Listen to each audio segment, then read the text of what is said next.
Sounds good. So we are joined from Houston, Texas, by my friend Teresa Sheets, talent acquisition specialist. And I'll let her tell more about herself here in a second. But we got a room full here with me at Velma Jackson High School. This is our personal finance class. We're recording this for all of our friends in Madison County schools, including my good friend Coach Robin Mercer over at Madison Central, Ridgeland High School, Germantown High School, the Academic Options Center, and our YouTube channel. So we thank you for taking some time for us today, and we look forward to seeing this presentation about something that is so important to me and so important to our district and our young people, which is the being able to brand yourself, being able to get that great career and really stand out from other applicants. Awesome. Thank you so much for having me, Mr. Poggett. I have a couple of slides prepared. I'll go ahead and share those. That'll get us the information that I think that people need and help to uh, prepare them to ask some great questions as well. So I'll go ahead and share and just let me know if I'm doing so.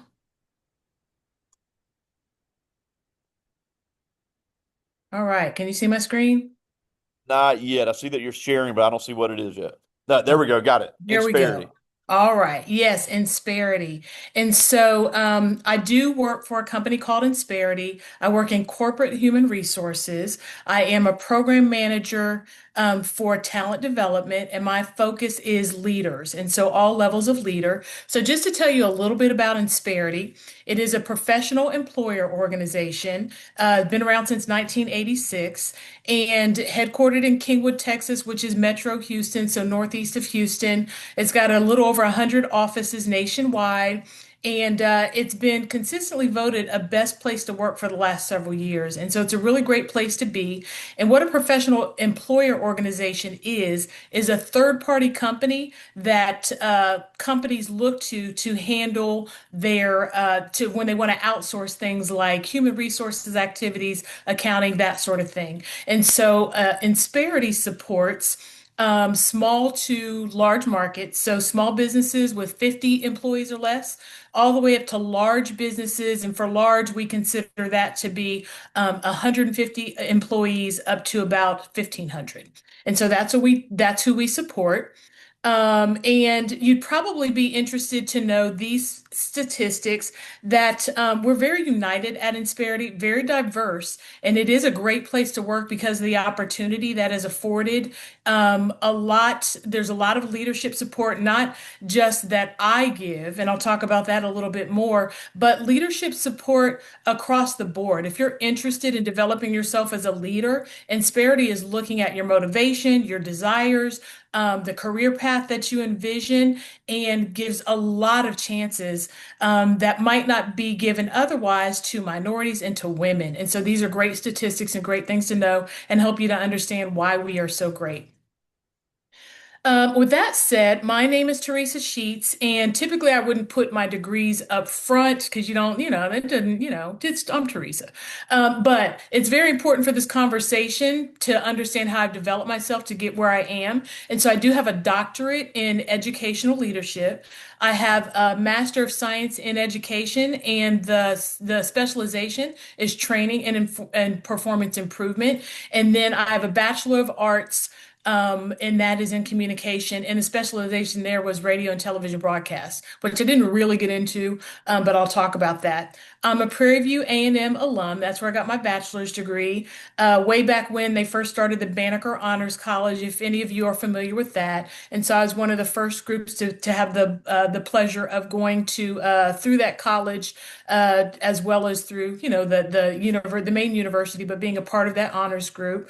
I've been in the workforce for over 25 years, and so I've worked across industries and have a lot of experience with leadership and education and all the things I'll talk about a little more in just a second. And I've had a pretty steady advancement and rise, especially lately when I really circled around what exactly I want to do and aligned my my higher education pursuits with that. So, with the acquisition of my master's degree and my doctorate, I really have started to take off because I gave it such thought.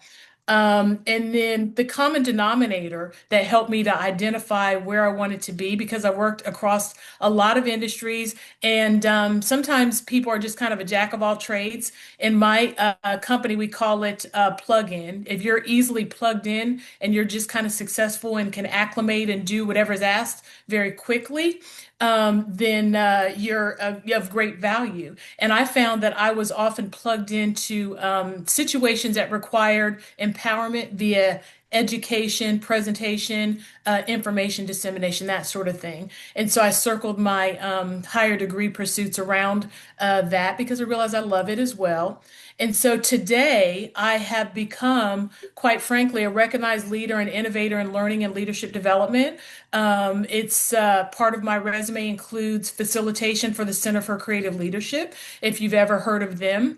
And when you all get into your business careers, depending on what you do, you might quite often encounter Center for Creative Leadership training or white papers or journal articles because they follow leadership best practices and science, and they produce a lot of the thoughts around leadership development things.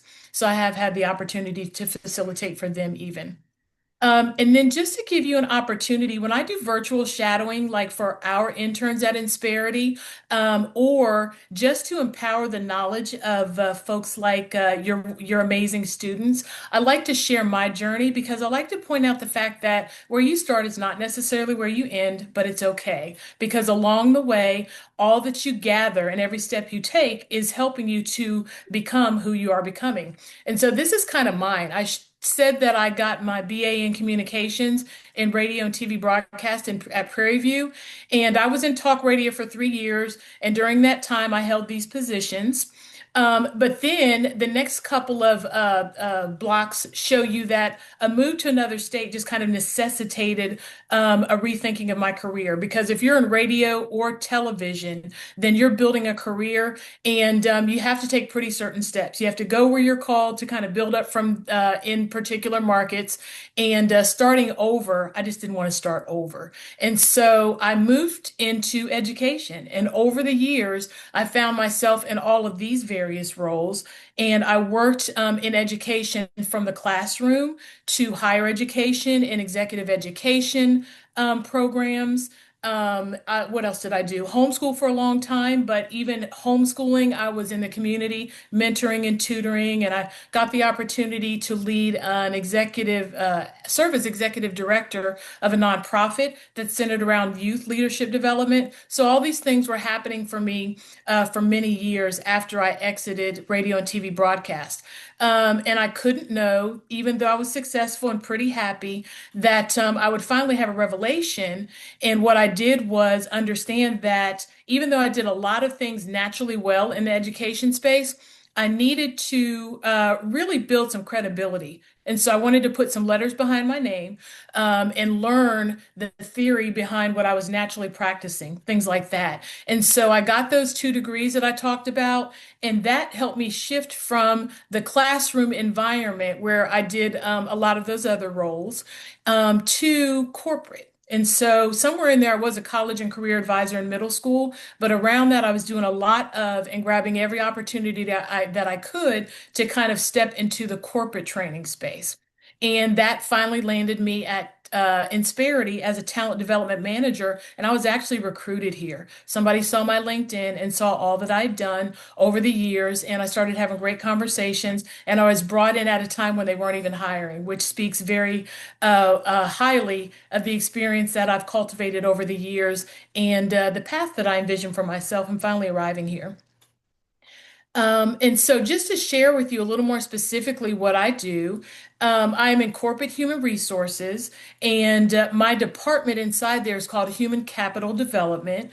And human capital, when you go into business, is what you will often hear the human resources that are required to make business go, any business, any industry. They're all often called human capital because it's very valuable.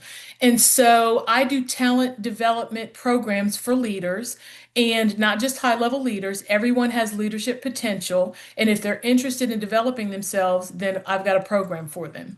My role is employee facing, even though the company at large supports businesses who need to outsource accounting and human resources. I work for our people, Insperity's people, and my schedule is hybrid remote because most of the time I'm here at my computer working on programs and developing things that support leaders. But when necessary, I am face to face and in the same room facilitating those programs and those discussions. And it's all still very leadership development focused. My focus can be described as a universal level of oversight. So, in the company, even though leadership development is happening for individuals who decide that they want to personally develop themselves and they want to hop on a particular career path and learn more and get going so they can get promoted up, in corporate human resources, what we do is look at the company with kind of an eagle-eyed view. So we're at the top looking, kind of looking over, and we're trying to understand what's needed enterprise-wide. And we develop programs that people can take into their departments and help their people and teams to put into effect so that they are developed in the way that the leader needs or that individuals desire. And so, what I get to do a lot of and I love is imagine and envision programs. I get to innovate. I get to build them up. I hand them off often to instructional designers who take whatever it is that I've kind of scribbled on paper and said, this is what I'm thinking, or that I've kind of gathered, like, this is all the research, this is how I envision it flowing. I can give it to them. And once things have been properly instructionally designed and are sound, and reviewed by all the people who want to take a look and agree that this is a go. Then we hand it off to departments with managers and directors who want to take and implement the programs, and then we support them however is needed. And so it's not a handoff and a kind of handoff and walk away. It's a handoff and hearing back, hearing feedback, and understanding if people need more information, if they need follow-up, support, coaching, that sort of thing. And we stand ready to do that.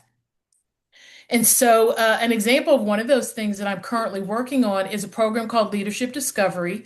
And while Insperity does have leadership development programs for people who are new leaders and they're trying to form their leadership brand or their leadership identity, they also have programs for people who have proven leadership experience. A little, but not a lot. And they can get into those programs and learn more about leadership theory and practice. But we found that there was a gap and there wasn't any sort of opportunity for people who weren't sure about leadership. So that's what Leadership Discovery is about.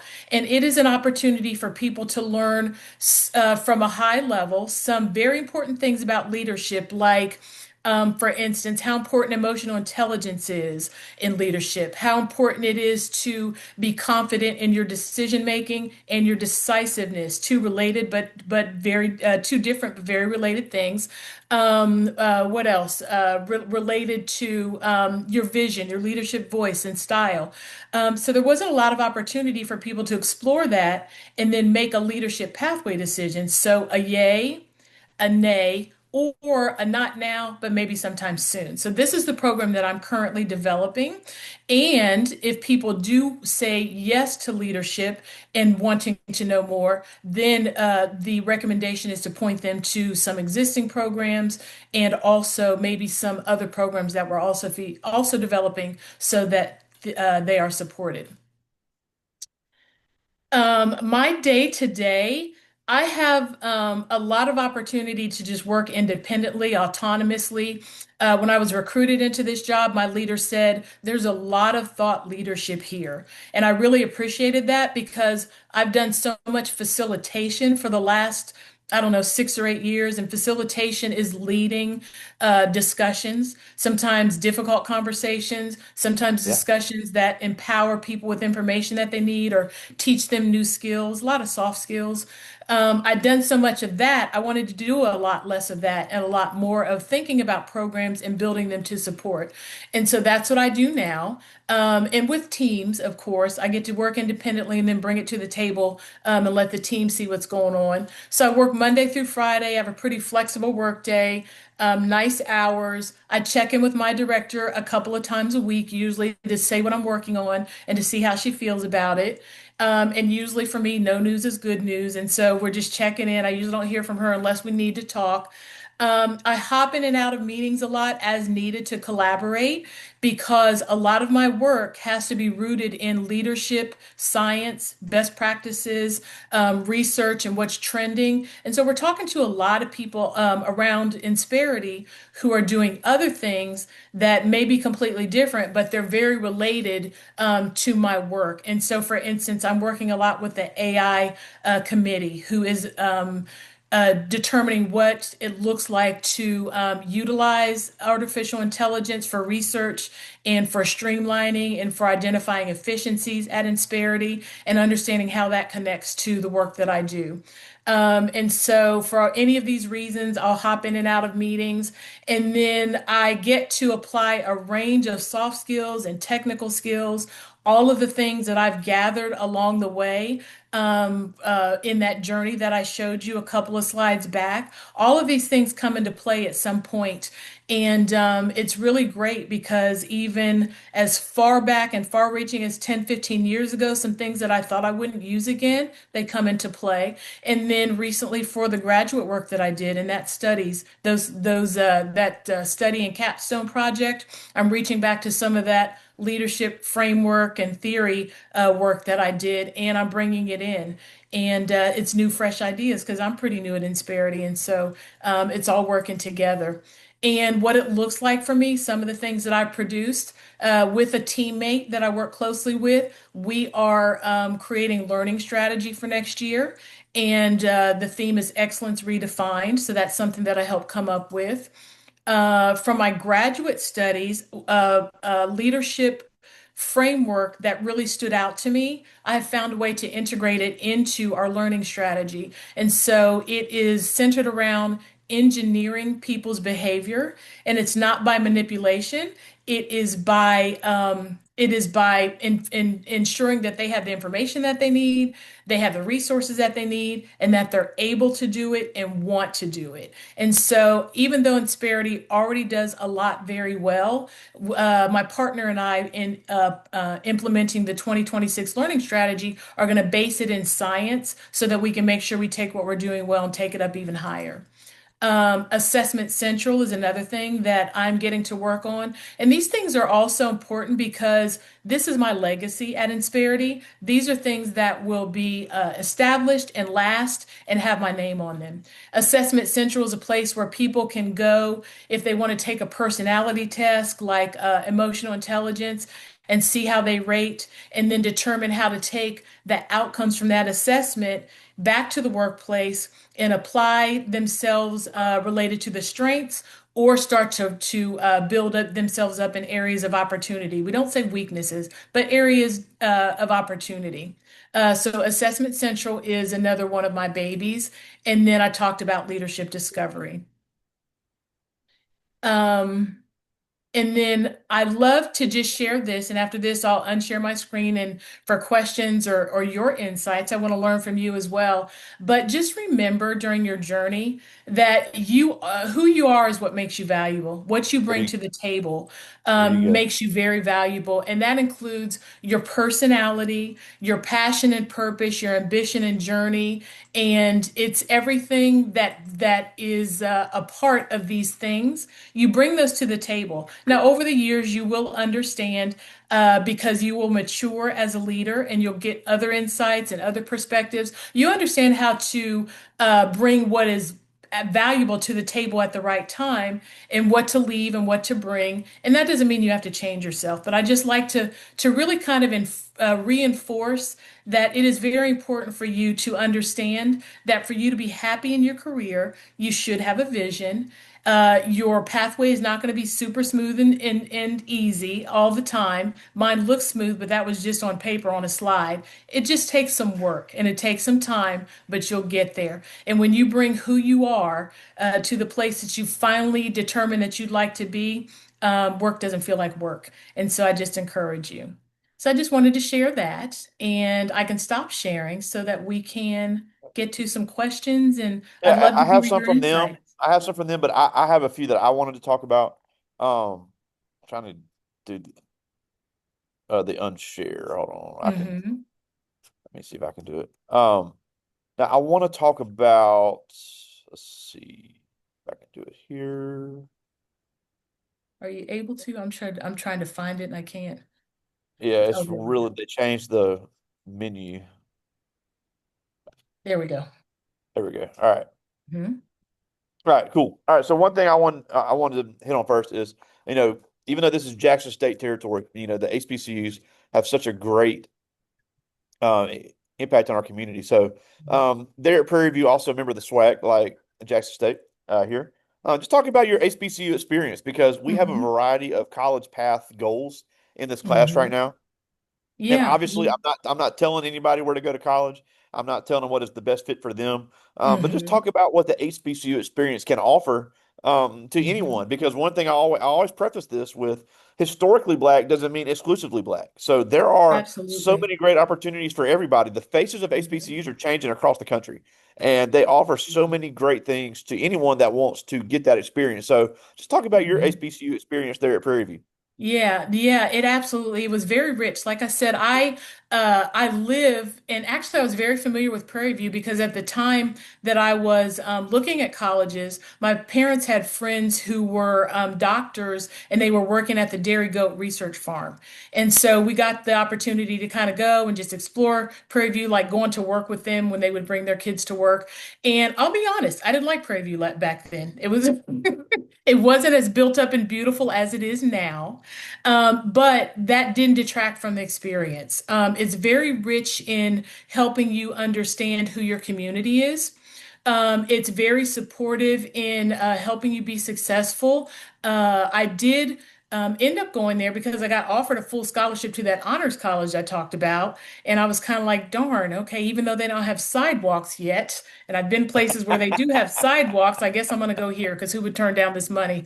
But again, it's been built up. It's beautiful. It's so well structured and organized to support so many career paths. When I arrived, I thought that I wanted to be a computer science major, but got there and realized that really wasn't for me.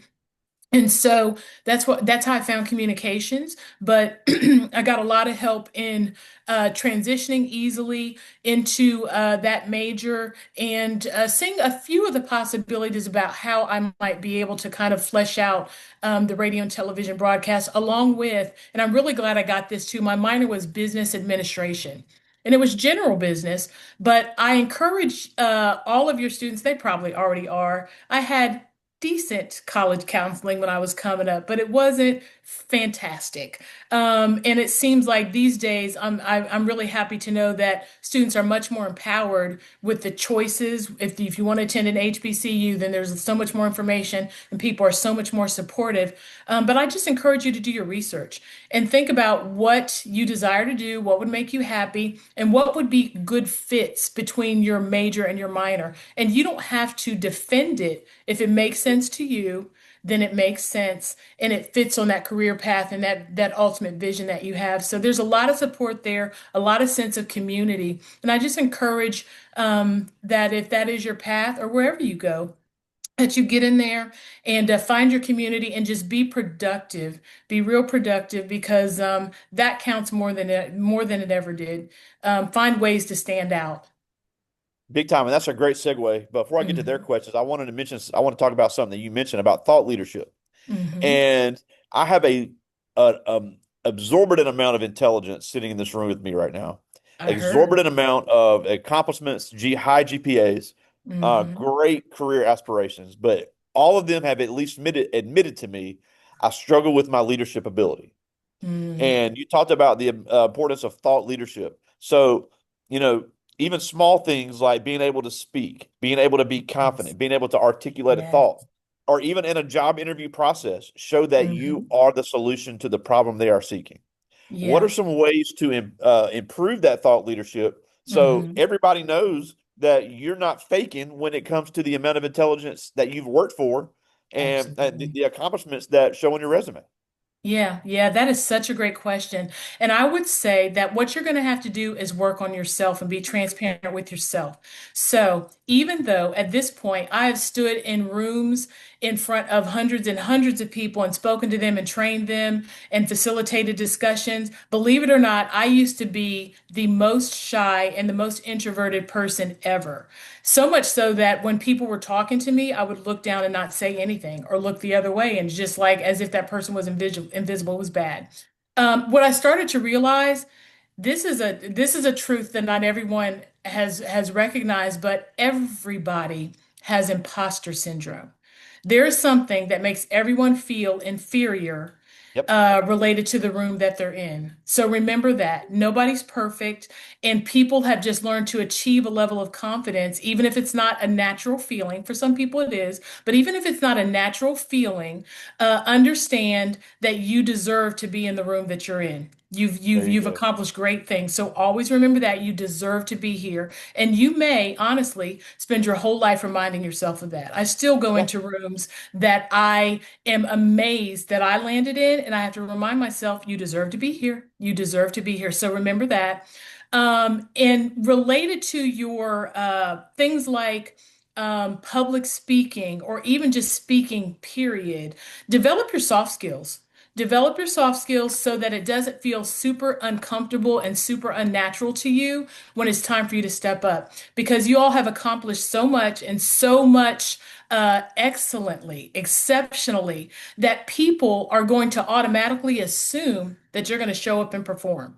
And so it's not like you're trying to impress them. You do what you do. But if they just naturally expect you to be the one, I mean, I can't tell you the number of times at the last minute somebody's handed me something and said, we're going to need you to just get up there and in front of the microphone and say this or do that. People are going to automatically assume that you are equipped to do whatever needs to be done when you walk into the room because your accomplishments to date have been so great. And so prepare yourself when you have time. Prepare yourself if it's practicing in front of the mirror, if it's practice interviews. Envision yourself speaking in front of people. Envision yourself having to spontaneously answer, share information, disseminate your expertise. Whatever you're expert in, you are expert in. People are looking to you because they know you know. And so I would say practice your soft skills so that you can um, stand out. And stand out in other ways that your peers around you are not standing out. Be the one who walks into the room and is looking around and goes directly to introduce someone, to meet someone, to learn who they are and what they do, rather than the one who's standing waiting for things to kick off, looking There down you at your go. phone. That There you sort of go. thing. That It's sort all of about thing. taking initiative. Absolutely. I do have some questions here. Hmm. This first one is Jasmine McBride. She's in 10th grade. Her dream Hmm. is to go to Georgia State University in Atlanta. Hmm. But she asked, how did this company transform you to the person you are today? Hmm. That's a great question, Jasmine. And so this company, actually, what this company did is give me great opportunity because, like I said, and let me just give a plug for LinkedIn too. Make sure that you're always thinking about your presence, your brand. When you're thinking about your future, think about how you want to be perceived, how you want to show up, what you want people to think about you. And be thinking about that and form that and show that in places like LinkedIn. So on LinkedIn, I was actually recruited. I was pretty happy at my last job and I wasn't looking for a job, but Insperity does an excellent job of identifying just exceptional talent. So they recruited me.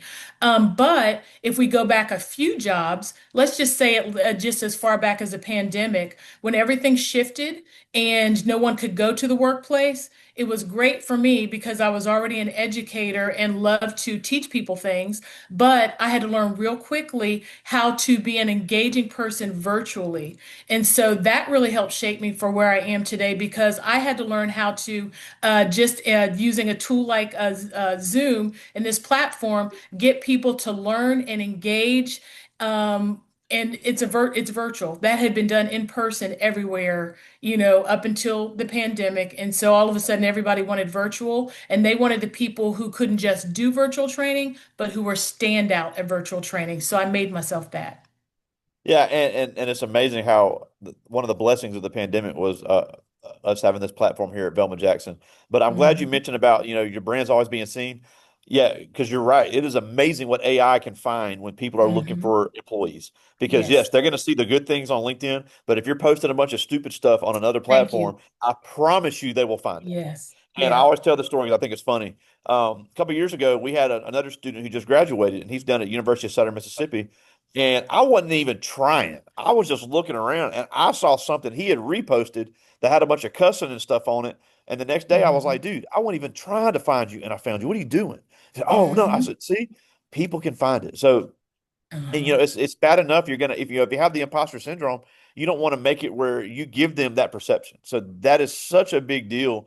Especially if you're on the job search, if you're Yeah. posting, guns and money and a bunch of crazy rap stuff, and then if Yeah. everything you post is political, no matter what side it's on, people don't want to deal with that. Hmm. So it's just very important Absolutely. to keep up with your Absolutely. brand. Yeah. I And like it this one. lives This is and it Elijah. lives a long time too. So even when Yeah. you've evolved as a leader and you show up polished and you're confident, don't let anybody be able to dig back in from years ago. We've seen that happen too often, and that discredits you. Don't do that. Yeah, I like this one, and it's all about asking questions. And this is Elijah Dawson. He's in 10th grade, and he asked if I was interviewing for a job and they called me, but they had not fully explained what the job is it okay to ask questions to understand fully what I'm interviewing for? Absolutely, Elijah. And actually, being curious, that's one of so at my company, we say leaders are learners because you never stop learning. And I don't care what level of leadership you've aspired to, there's still more to know. But that's one of I think, the hallmarks of potentially effective and successful leaders that you ask questions. And so, what I would challenge all of you to do is to start developing your leadership language or your leader language. So, you want to practice saying things like, to be clear, or if you don't mind, may I ask a couple of questions before I answer? Those sorts of things. Be prepared, but questions are great. Yeah, I got two more. This is Zakiria Chambers. We've talked a little bit about her future. She's a sophomore. Her and her sister are Mhm. both just incredible students, very talented. And she asked, "How would you describe the field that you pivoted into as Mhm. opposed to your major, based and rate it from a 1 to 10, which one was better?" Hmm. It's so interesting. They're completely different, right? And so I would say the field that I'm in now, I'd give it a 12 because I found my happy place, right? And so but I won't discount my major. And the reason that I chose that major is because I just went in and chose something really quickly and I thought I would do something with that, but I didn't end up doing anything not much with it. I did work at a couple of radio stations for a couple of years, but I don't discount that knowledge because it gave me the experience and the knowledge that I need related to voice and diction and presence and communication, which makes me stand out as a leader today. So yeah, so where I pivoted into, that was based on, took me a long time to recognize I was always empowering and educating people no matter where I was. But yeah, so I bring all that to here, and I give my current position, my happy place, a 12 or more. That's awesome. Well, I got one more, and this is a Zaire. She's walking up in the bathroom right now too, so that's even better. She Uh-huh. gets to hear her question. But she's a junior, member of our student council, member of our band. Uh, Big in JROTC. She wants to go to Mississippi State University. Hmm. But she has this great question, and I'll add my thoughts before you answer. She asked, "How would you describe your approach to building a diverse and inclusive workforce and ensuring there is fairness in the hiring process?" Now, before you answer, I want to say this, and I will say this for the whole internet to hear it, because there's so much debate about, you see it in the news about DEI, good, bad, whatever. And my argument is always this: we wouldn't need to even have any policies if the mindset wasn't there. Because we've had so many great alums sit in this very room, walk through these halls of these schools that have worked their butt off to get jobs. And the first thing they face is, oh, you just got this job because you're XYZ. Mm. And if that perception wasn't there, these policies wouldn't be needed. Now, am I a fan of just giving somebody a job that's not qualified? Absolutely Mhm. not. But Right. also, we wouldn't need the policies if the mindset wasn't there. So, people like you that Absolutely. are so talented at bringing in a diverse group of people, and then I also want to say a diverse staff is not just colors of skin. It's different Absolutely. backgrounds. It's different, from different parts of the country, from different Mhm. thoughts. So I think that gets lost in a lot of this because people don't do the research and see what it's all about. So I'll let you answer her question now. Thank you so much. That's a great question and great insight. And you actually, I mean, what you've said is exactly actually my mindset as well. So one great thing, or another great thing about Insperity is the fact that we don't really call it DEI. It's after that, I guess, in tone, kind of, but we center around commonality, right? So we're all people. We're all people. And so what we're doing is trying to figure out who has the expertise, who has the knowledge, who has the skill, and it doesn't matter what it's wrapped in, quite frankly. And so that is the way, that's another one of the projects that I get to work on is helping hiring managers to identify talent Yeah. like the students that are in your class are going to be demonstrating in interviews very soon, but to drill down on technical skills, soft skills, right? Potential. That's what's most important and that's what we focus on and that is the way to build a diverse workforce because you're going to look up and see that all of that is wrapped up so many different ways and it's all a value add, but you focus on what's on the inside that can be given. Big time. Well, we're Yeah. almost out of time, and we thank you so much Thank for taking you. some time for us. But a couple things before we go. I know you mentioned LinkedIn. You know, we have some that are about to be filling out resume. I'm sorry, scholarship applications, job Mhm. applications. I think it's important. A 17-year-old can set up a LinkedIn and really start networking. So, would you suggest that for a high school student? Absolutely. Absolutely. These days, that's the first place I go whenever any name comes across my desk. And you all have the potential too. I'm sure you are already thinking about internships, right? And so, what better way to stand out than to already be on LinkedIn? Absolutely. And that leads me to my final thought is, you know, you mentioned about being able to stand out. And you said, and I agree, everybody's going to have imposter syndrome. I've had it, you've had it. No matter where you are, Mhm. you're always going to have that thought of, do I really deserve this? So, how did they become confident and be able to show that when they walk in a room, they may be the only one, they may be the first one, but they could Mhm. still be the best at it? Absolutely, absolutely. It's an internal conversation that you keep having with yourself, right? Doesn't matter what other people think, and you will still run across some people who try to diminish what you've built up in yourself, but you don't let it phase you, don't let it move you. You have that conversation with yourself, and you remind yourself and believe yourself that you deserve to be in the room. You've worked hard for it, and nobody can take it away. Love it. Well, we thank you so much for joining us, Thank and you. I'll make sure we share your LinkedIn if any of them, once they get set up, want to follow the great things you put out there as well. And we thank you so Yeah. much for fitting us in your busy schedule. But again, Teresa Sheets, talent and acquisition specialist with Insperity there in Houston, Texas. We thank you so much for joining us today. Thanks so much. Thanks for having me. Take care. All right, talk to you soon, buddy. Bye.